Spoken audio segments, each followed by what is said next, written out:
Seigneur soit avec vous. Évangile de Jésus-Christ selon saint Marc.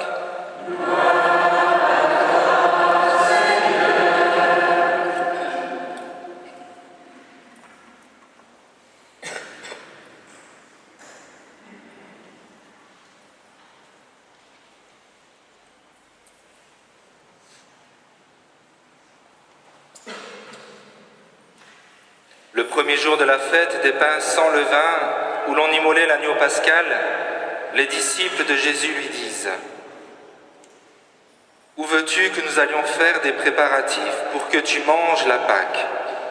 Il envoie 2 de ses disciples en leur disant : « Allez à la ville. Un homme portant une cruche d'eau viendra à votre rencontre. Suivez-le, et là où il entrera, dites au propriétaire : le maître te fait dire : où est la salle où je pourrai manger la Pâque avec mes disciples ? Il vous indiquera à l'étage une grande pièce aménagée et prête pour un repas. Faites-y pour nous les préparatifs. » Les disciples partirent, allèrent à la ville. Ils trouvèrent tout comme Jésus leur avait dit, et ils préparèrent la Pâque. Pendant le repas, Jésus, ayant pris du pain et prononcé la bénédiction, le rompit, le leur donna et dit : « Prenez, ceci est mon corps. » Puis ayant pris une coupe et ayant rendu grâce, il la leur donna et ils en burent tous. Et il leur dit : « Ceci est mon sang, le sang de l'alliance, versé pour la multitude. Amen, je vous le dis, je ne boirai plus du fruit de la vigne jusqu'au jour où je le boirai nouveau dans le royaume de Dieu. » Après avoir chanté les psaumes, ils partirent pour le mont des Oliviers. Acclamons la parole de Dieu.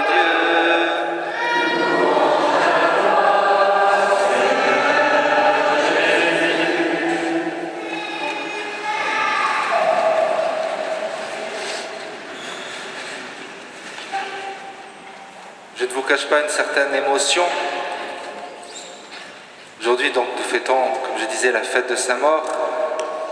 Nous fêtons aussi la fête du Saint-Sacrement et je fête aussi mes 10 ans de sacerdoce. À un moment donné, je me disais, mais alors, sur quoi tu prêches ? Est-ce que tu prêches sur la fête de Saint-Maur ? Est-ce que tu prêches sur le Saint-Sacrement ? Ou est-ce que tu donnes aussi un peu un témoignage de tes 10 années de sacerdoce ? Donc finalement, en ayant su choisir, je vais essayer de combiner les 3 en 3 points pour garder un petit peu justement une limite. L'évangile, nous le connaissons tous. Jésus envoie ses disciples en avant de lui. Vous voyez, déjà ça me parle, je dirais ne serait-ce qu'au niveau personnel, de mes 10 ans de sacerdoce. Jésus envoie ses disciples, il leur dit comment cela va se passer, et cela se passe comme Jésus l'a dit. De manière un petit peu presque surprenante, et on se demande pourquoi est-ce qu'ils vont rencontrer un homme qui porte une cruche. Le Seigneur donne des détails, et ces détails se réalisent. Et ces détails se réalisent justement dans l'épisode qui précède l'institution de l'Eucharistie. Ce qui nous est dit par là, et je dirais m'est dit personnellement en ce jour, mais ce qui est dit à nous tous chrétiens, c'est que Dieu s'occupe de nous. Et je dirais même que Dieu est fidèle. Vous voyez, notre foi en Jésus, finalement, notre vie de prière, notre vie de chrétien, notre engagement en tant que chrétien, n'a de sens que si Dieu est fidèle. Nous ne prions pas un Dieu lointain, un Dieu aristotélicien, le Dieu des philosophes, qui est une sorte de démiurge, qui finalement n'a pas vraiment d'intérêt à avoir une relation avec les hommes. Dieu est fidèle et Dieu s'occupe de nous. Et ce que je veux justement proclamer après 10 années de sacerdoce, c'est que oui, Dieu est fidèle. L'homme ne l'est pas toujours. Et j'ose dire que je ne l'ai pas toujours été. Mais Dieu est fidèle. Vous voyez comme il est important dans notre vie de savoir s'arrêter, de regarder en arrière.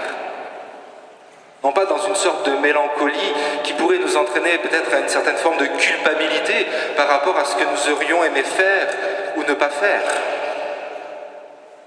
mais pour voir que Dieu était présent à chaque instant. Et tant que nous n'avons pas fait cette expérience-là, nous ne pouvons pas croire que Dieu est fidèle. Nous croyons que Dieu, par moments, nous a abandonnés, ou que Dieu, par moments, n'était pas là, ou que, simplement, eh bien, parce que nous ne le prions pas, eh bien, finalement, Dieu s'était désintéressé de nous. Dieu, il n'est pas dans la nature de Dieu de se désintéresser des hommes, même si l'homme peut se désintéresser de Dieu. Et il y a une expérience forte qui est vraiment une simple effusion du Saint-Esprit, de regarder sa vie et de dire oui, Dieu était là. Et vous voyez, on le comprend aussi a posteriori. Quand je regarde en arrière, c'est vrai qu'il y a des moments où je me dis, mon Dieu, pourquoi cela? Mais de manière plus large. Au-delà de ce que je comprends et de ce que je ne comprends pas, Dieu est présent. Dieu pose sa main sur nous. Vous voyez, je pensais aussi, il n'est pas rare, je dirais même qu'il est fréquent, que certains me disent, alors pas mes paroissiens, ils ne disent plus ça, mais ceux qui sont, pour reprendre une expression du pape François, ceux qui sont plus à la périphérie, quand les gens me voient, régulièrement j'entends « Oh mon père, comme c'est dommage ». Donc comme c'est dommage, vous auriez fait un bon mari. Hein, comme c'est dommage. Je ne réponds plus en fait à ce genre de... Et au fond de moi, bon, après je vois bien le bon sentiment, il n'y a aucune méchanceté là-dedans. Hein. C'est même quelque part entre guillemets un compliment. Hein. Mais moi-même je pense, comme c'est dommage pour toi de ne pas savoir reconnaître une main de Dieu posée sur quelqu'un. Comme c'est dommage. Finalement, vous savez, c'est souvent comme ça. Dans la Bible, les bénédictions et les malédictions, celui qui bénit, bien sûr, bénit l'autre, mais cette bénédiction, il en bénéficie lui-même. Celui qui maudit l'autre se maudit aussi soi-même. Et dans ce « comme c'est dommage », c'est la même chose. Je dirais comme c'est dommage pour toi de ne pas avoir ton cœur suffisamment ouvert pour voir qu'une main de Dieu peut se poser sur quelqu'un. Et si tu avais conscience que cette main de Dieu était aussi posée sur toi, non pas pour que tu sois prêtre ou religieuse, mais simplement pour ta vie de chrétien, eh bien tu ne penserais pas comme c'est dommage. Parce que tu saurais que Dieu est fidèle. Et tu saurais que lorsque le Seigneur appelle, il assume cet appel. Dieu assume ce qu'il dit et ce qu'il fait. L'homme, pas toujours. Vous voyez cette première partie de l'évangile où Jésus dit tout, voilà, ça va se passer comme ça, nous enseigne cette providence de Dieu. Aucune seconde de notre vie n'est en dehors de la providence de Dieu. Et même lorsque nous avons pu, ou lorsque nous avons choisi de nous éloigner de Dieu, Dieu était là. Et à travers cet éloignement de Dieu, eh bien, le Seigneur a essayé, du moins nous a donné cette possibilité de comprendre que sans lui, comme c'est dommage. Comme c'est dommage sans lui. Le deuxième aspect de cet évangile que je voudrais soulever, eh bien, c'est simplement prenez, ceci est mon corps. C'est l'évangile du jour. C'est ce pourquoi j'ai donné ma vie.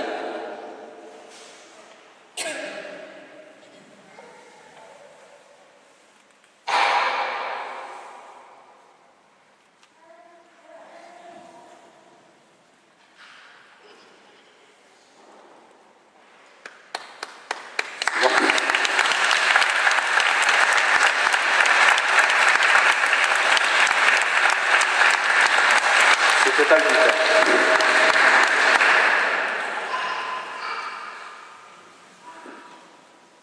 Donner le corps du Christ. Vous voyez, tout homme a besoin de recevoir cette nourriture. Parce que, de toute façon, l'homme se nourrit de quelque chose.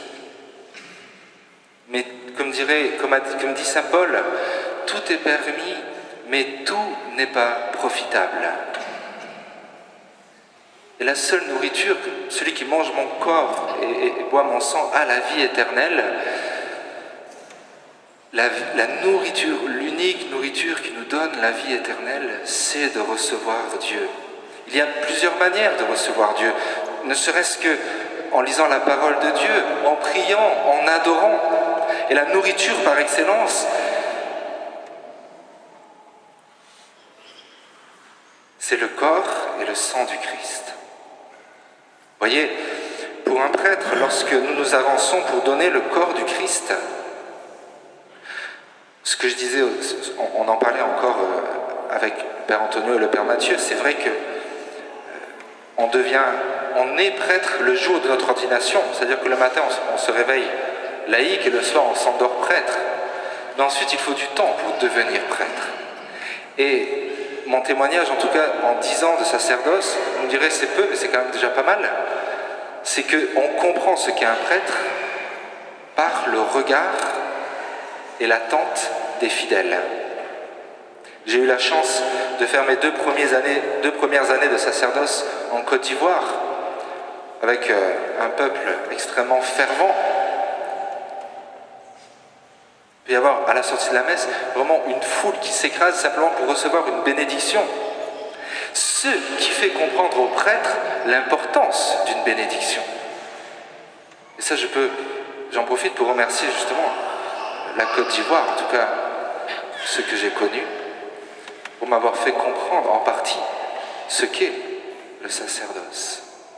Mais lorsque nous donnons le corps du Christ, nous vous voyons en fait, vous avancez. Certains se mettent, je précise, ceux qui, voilà, je ne suis pas en train de donner des normes, certains se mettent à genoux, mais vous voyez, l'expérience du prêtre à ce moment-là, c'est de réaliser qu'il n'est rien. Parce que ce serait un autre prêtre, ce serait la même chose. Mais que si j'étais pas là, eh bien le corps du Christ ne serait pas donné. Je suis rien, mais en même temps, si je ne suis pas là, le corps du Christ n'est pas donné. C'est l'enseignement de Jésus, c'est-à-dire je suis un serviteur inutile.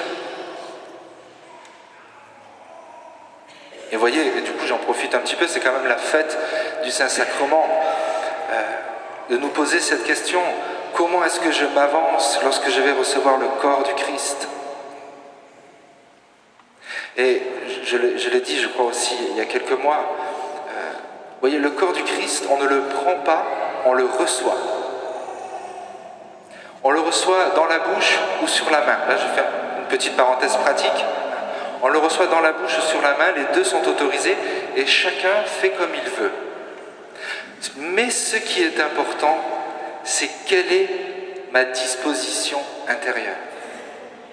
Est-ce que je viens le prendre comme un dû ou est-ce que je le reçois comme un cadeau que Dieu me fait? Et voilà pourquoi, lorsque, ça c'est ma petite parenthèse pratique, lorsque on communie à la main, il est important, on reçoit quelque chose, comme on reçoit un cadeau. Donc on tend les mains, comme ça. Je ne sais pas si tout le monde voit.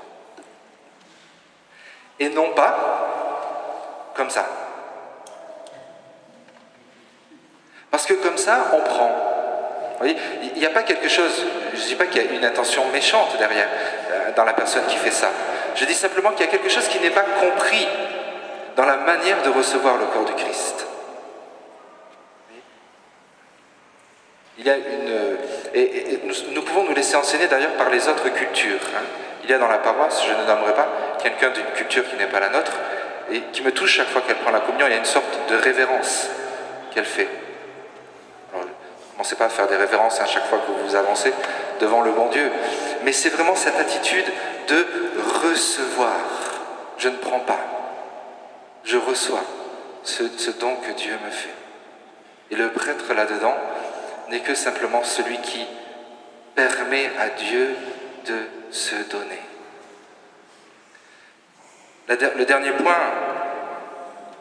troisième et dernier point que je soulèverai, c'est justement cette fête du Saint-Sacrement nous rappelle l'importance de l'adoration. Vous savez qu'en plus, ça fait partie de nos objectifs pour l'an prochain. Jean-Pierre sera d'accord avec moi, de encore plus développer l'adoration sur la paroisse.